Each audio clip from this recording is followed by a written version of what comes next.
and welcome to Now TV Plus Week in Review.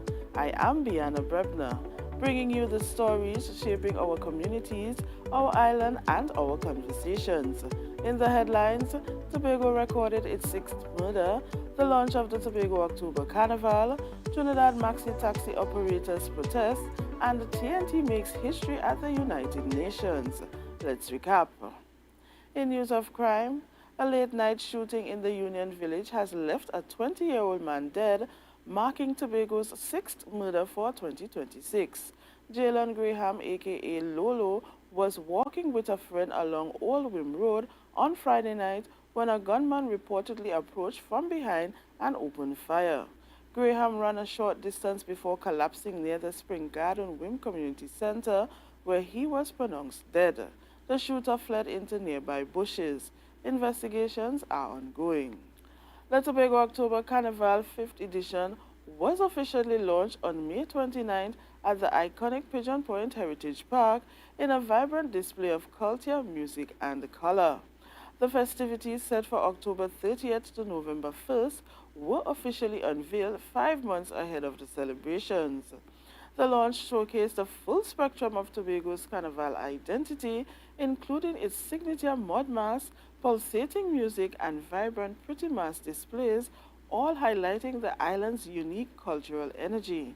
Main headliners for the evening were Soca Titans' first to third place winners, along with performances from artists such as Bunchy Gallin, Faye and Lion Alvarez, and Nadia Batson.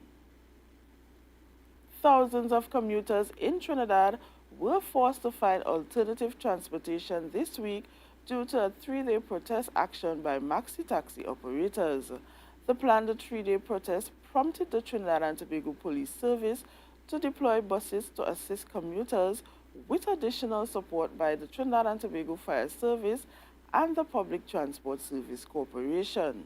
Operators are calling for an increase in the highway speed limit for maxi taxis from 65 kilometers to 80, stronger action against escalating crime affecting operators and passengers, a crackdown on illegal PH taxi operations, and payment of outstanding monies owed for transporting school children. They are also calling for upgrades to maxi taxi hubs and terminals, a system to facilitate national insurance scheme contribution, and the fulfillment of commitments made during meetings with transport officials. Meanwhile, in Tobago, operators continue transporting passengers while expressing support for the action in Trinidad. Welcome to Singled Out, for purpose, with passion and power. A safe space created for singles who oftentimes find themselves being labeled by society. Here we have honest conversations about the challenges single people face. When are you getting married? When are you starting a family? All of these things that are expected of you by society. We are going to dissect these conversations and talk about our needs as a single people.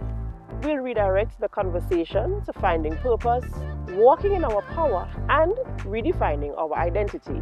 Join me, your host, Adana Kambi, right here every Sunday evening at 6:30 p.m. as we get into those very serious conversations.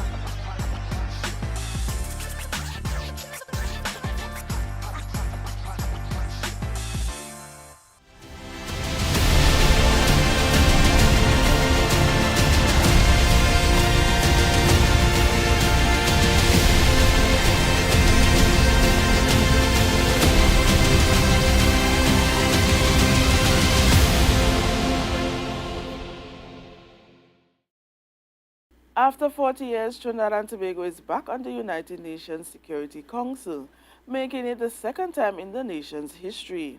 The country was elected as a non-permanent member for the 2027-2028 term, receiving 181 votes from 191 member states at the UN General Assembly. Running unopposed for the Latin America and the Caribbean group seat, Trinidad and Tobago succeeded Panama.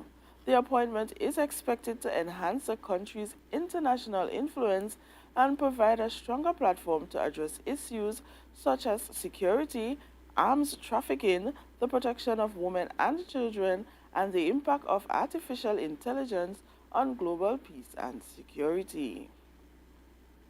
A High Court ruling has determined that the Eco-Industrial Development Company of Tobago falls under the Freedom of Information Act despite its status as a limited liability company.